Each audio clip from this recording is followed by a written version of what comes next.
తెలంగాణలో కల్వకుంట్ల కవిత డైవర్ట్ పాలిటిక్స్కు తెరలేపి మా గౌరవ ముఖ్యమంత్రి రేవంత్ రెడ్డి గారు ఢిల్లీ మీద యుద్ధం చేసి బీసీలకు 42% సాధించేంత వరకు పోరాడతామని మేము ప్రకటిస్తే మళ్ళా కల్వకుంట్ల కుటుంబం కొత్త డ్రామాలకు తెరలేపి నేను తెలంగాణలో దీక్ష చేస్తానని చెప్పి కవిత మాట్లాడుతుంటే నిజంగా విడ్డూరం అనిపిస్తుంది.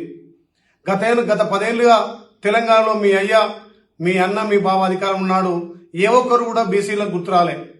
బీసీల గురించి ఆలోచన చేయని మీరు ఇవాళ మా గౌరవ ముఖ్యమంత్రి రేవంత్ రెడ్డి గారు బీసీల పక్షపాతిగా బీసీల కోసం అన్ని రకాల విద్య ఉపాధి ఉద్యోగాల్లో రాజకీయంగా 42% రిజర్వేషన్ ప్రకటించి అసెంబ్లీలో బిల్ పాస్ చేసి ఇవాళ కేంద్రానికి పంపిన ఘనత కాంగ్రెస్ పార్టీ గౌరవ ముఖ్యమంత్రి రేవంత్ రెడ్డి గారిది. ఇవాళ ప్రత్యేక ఆర్డినెన్స్ ద్వారా గవర్నర్ పంపింది కాంగ్రెస్ పార్టీ గౌరవ ముఖ్యమంత్రి రేవంత్ రెడ్డి గారు.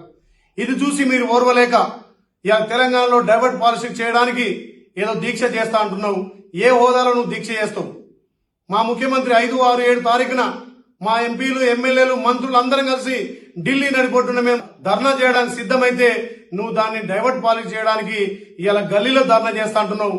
నువ్వు బీసీల పక్షపాతి అయితే బీసీల మీకు ప్రేమే ఉంటే మీ అయ్యను మీ బావను మీ అన్నను తీసుకొని వచ్చి ఢిల్లీలో ధర్నా చేయి. నీకు దమ్ము ధైర్యం ఉంటే అక్కడ బీజేపీతో దోస్తాన్ చేసి ఇవాళ గల్లీలో కుస్తీ ఢిల్లీలో దోస్తాన్ చేసి లాలూచి మీ చీకటి ఒప్పందాలు బయటపడతాయని చెప్పి బీజేపీకి సపోర్ట్ చేసి ఇవాళ మా గౌరవ ముఖ్యమంత్రి బీసీల కోసం బీసీ పక్షపాతిగా కొట్లాడుతుంటే మేము 5, 6, 7 తారీఖులో ఢిల్లీలో పెద్ద ఎత్తున 1000 మందితో ధర్నా చేస్తామంటే ఇవాళ డైవర్ట్ పాలసీ చేయడానికి గల్లీలో దీక్ష చేస్తా అంటున్నావు. నీకు దమ్ము ధైర్యం ఉంటే మీ ఎంపీలు మీ ఎమ్మెల్యేలతోటి మీ అయ్యా మీ అన్నతోటి మీ బావతోటి ఢిల్లీలో బీజేపీ వాళ్ళ మీద కొట్లాడు.